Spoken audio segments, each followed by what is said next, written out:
सन बनता।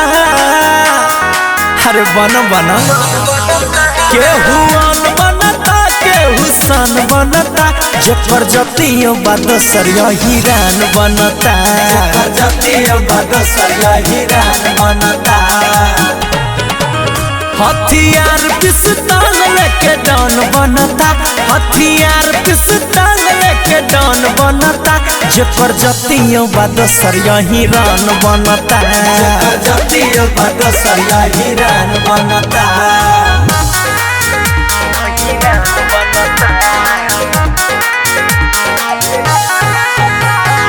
Music by Monu Michael.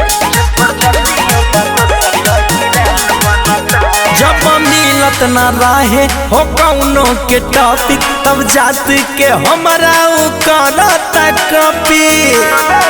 अरे कर बढ़िया से हमर जातिया के अलग पहचान बा। ऐसे जुड़त लोग सभे तमाम बा।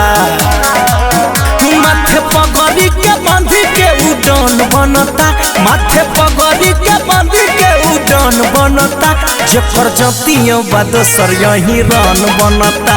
जेकर जतियो बादसरिया हिरान बनता। जेकर जतियो बादसरिया हिरान बनता। जेकर जतियो बादसरिया हिरान बनता।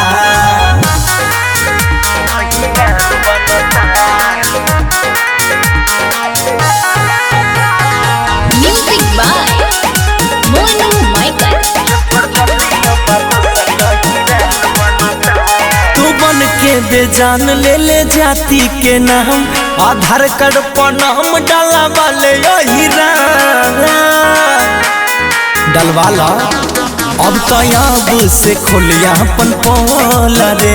अहिरान है देखाओ जानी रोल रे।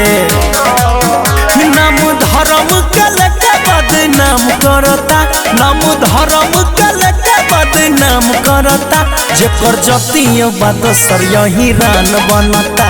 जेकर जतियो बादसरिया हिरान बनता।